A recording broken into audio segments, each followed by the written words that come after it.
In this video, we'll be talking about how we can meet our goal of 70% student talk time and 30% teacher talk time, whether we're teaching class or tutoring one-to-one. The first tool in our toolkit is wait time. What is wait time and why is it important? Wait time means the period of silence between teacher questions and student responses.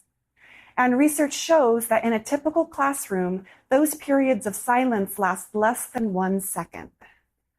However, when teachers extend those silent waiting periods to 3 to 7 seconds, many positive changes occur in students' behaviors.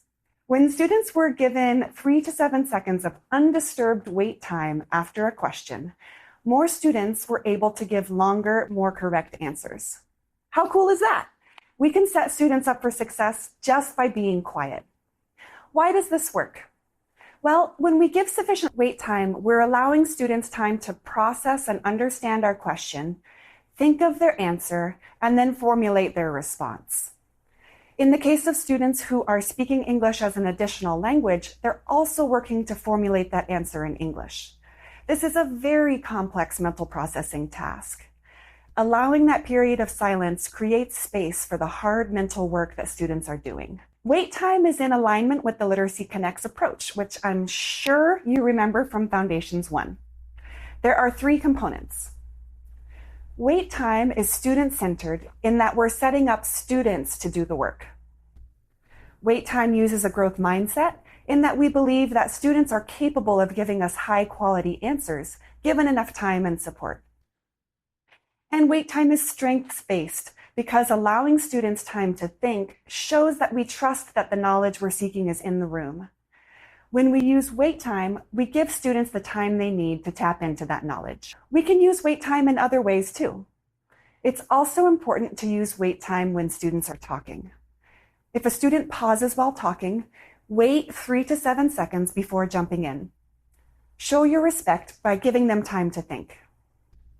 Similarly, if a student asks a question, wait 3 to 7 seconds before answering to give all students time to process that question and understand the question before you give the answer. This sounds so easy, and it really is. It'll feel awkward at first, but it's worth the discomfort. Let's see what this looks like in action. In this video, you'll see me eliciting student predictions about a story in an intermediate ELA class. So look at the picture here. Look at the title. What do you think will happen in this story?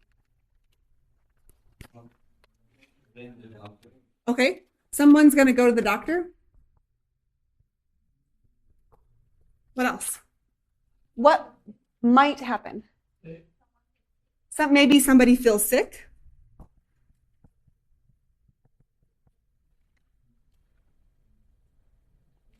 What else? One more.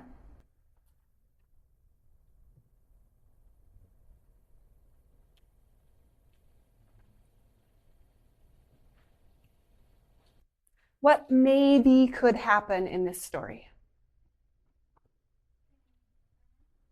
Maybe she needs tests. Cool. Well, we will read the story and we will discover if we are correct with our predictions. Did you see how the silent waiting period led to high-quality student responses? How cool. We've talked about the why of wait time. Now let's talk about the how behind wait time. First, it's important to consider your teacher talk. Our goal is 70% student talk and 30% teacher talk, which means we need to talk less. Get comfortable with the 3 to 7 second pause and teach students the routine. Find a strategy that works for you. Some people like to count silently in their heads to 7.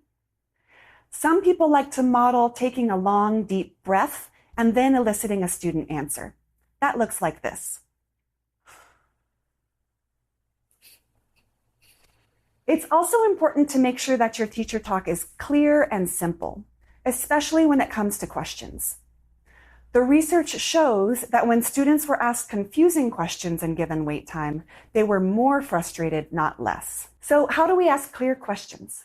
Let's look at our second tool, the hierarchy of questions. Have you ever asked your students a question and gotten a blank stare? Awkward. Since we are grounded in a strengths-based perspective, we know that when that happens, it doesn't necessarily mean that students don't know the answer. It may mean that they need some support. So behold the hierarchy of questions. Before we think of the wording of our questions, we need to think about context. Questions that are concrete, relevant, and personal are much easier to answer than questions that are decontextualized. This means we need to connect to real life whenever possible. For example, in a GED social studies class, a tutor asked, "Tell me what you know about civil rights in the US in the 1960s. This is great. They connected with prior knowledge, but unfortunately, they got no answers. When they asked, "Tell me about someone you know who was treated unfairly or differently because of their skin color or age," students eagerly shared stories. By bringing the context to real life, the teacher was able to ground the discussion of historical events in students' lived experiences. Now let's talk about wording and the hierarchy of questions. This tool will help us adjust our questions in a strengths-based way. We know we need context, so let's imagine we're in an Ella class talking about groceries. The first step is WH questions. What is this? This is really tough. The student has to know the thing, know the name of the thing in English, and pronounce it in English. So if I don't get any responses at this level, I can go down a level to either or. Is this an apple or an orange? This is a little easier. Why? Because the vocab words are embedded in the question. If I still don't get any responses, I can go down another level. Is this an apple? This is a little easier. Why? The learner only needs to produce yes or no and can still show comprehension. And then finally, we can say, point to the apple. This is the most accessible. Why? Because the learner can show comprehension without needing to produce any English. This is a lot to remember and put into action. A helpful practice is to write out your clear, simple explanations, what questions you might ask, and what visual supports you'll use as your lesson planning.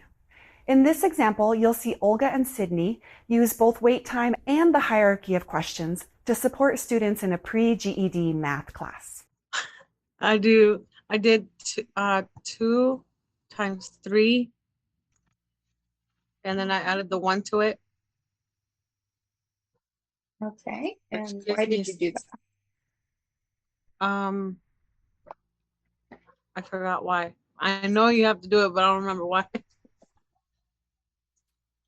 Okay, so if we go back to the problem right here, why did we convert this whole number into a fraction? Oh, so we can multiply it? Mm-hmm.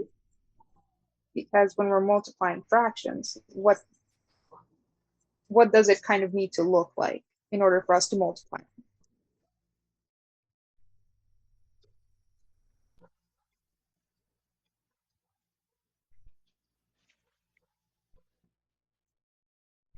What form does the number need to look like?